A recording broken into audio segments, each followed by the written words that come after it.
Assalamualaikum warahmatullahi wabarakatuh. Perkenalkan kami dari kelompok 10 akan menjelaskan tentang materi kami yaitu tentang KPK atau Komisi Pemberantasan Korupsi. Baik, di sini saya sebagai pemateri pertama akan membahas tentang pengertian KPK.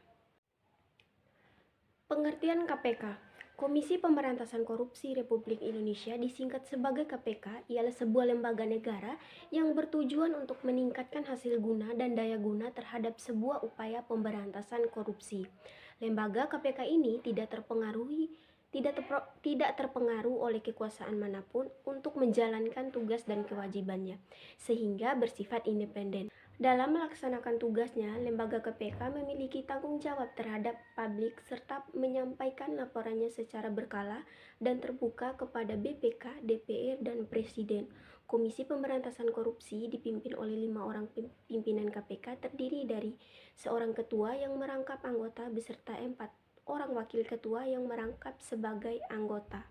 Setiap pimpinan KPK sendiri memegang jabatan dalam kurun waktu 4 tahun dan bisa dipilih lagi hanya untuk 1 kali masa jabatan saja.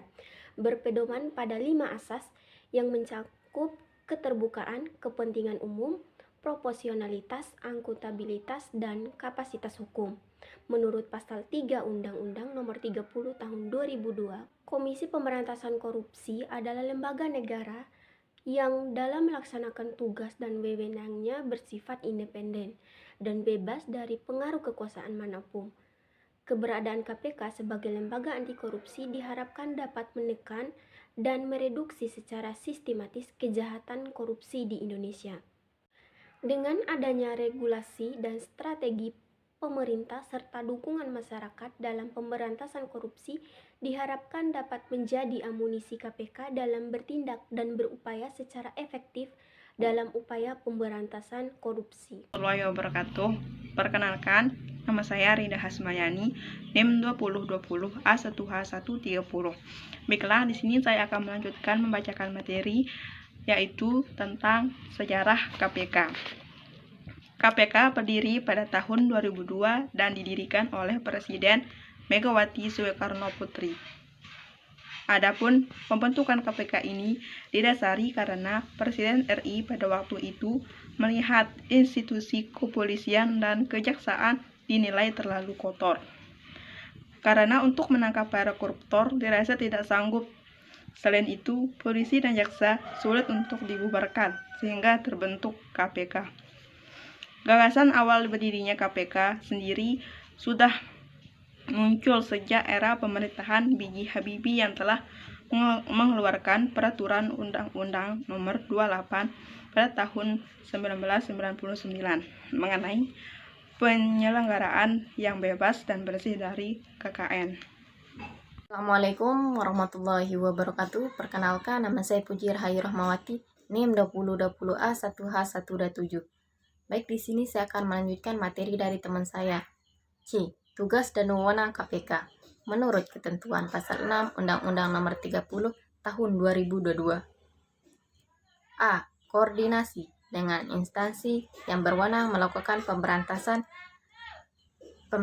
pidana korupsi yang berwenang mengkoordinasi penyelidikan dan penuntutan pidana korupsi. B. Supervisi terhadap instansi yang berwenang melakukan pemberantasan tidak pidana korupsi, Komisi Pemberantasan Korupsi. Melakukan pengawasan, penelitian atau penelahan terhadap instansi yang menjalankan tugas dan wewenang yang berkaitan dengan pemberantasan tidak pidana korupsi dan instansi dalam melaksanakan pelayanan publik. Pemerintahan kepada instansi yang terkait untuk melarang seorang untuk berpergian ke luar negeri. Meminta melakukan penyadapan dan merekam pembicaraan pemerintah kepada instansi yang terkait untuk melarang seorang berpergian dan meminta keterangan kepada bank atau lembaga keuangan lainnya tentang keadaan keuangan yang tersangka atau terdakwa yang sedang diperiksa. D. Melakukan tindakan-tindakan pencegahan pidana korupsi.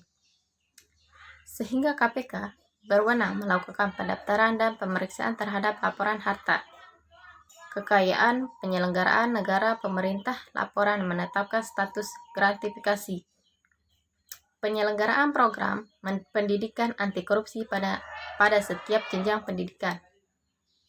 Melakukan monitor terhadap penyelenggaraan pemerintah negara sehingga KPK berwenang melakukan pengkajian terhadap sistem pengelolaan administrasi di semua lembaga dan pemerintah. Sekian dari saya. Wabillahi taufiq wal hidayah. Assalamualaikum warahmatullahi wabarakatuh. Assalamualaikum warahmatullahi wabarakatuh.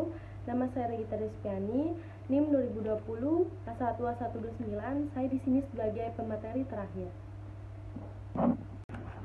Bagian D, keberadaan KPK di Indonesia.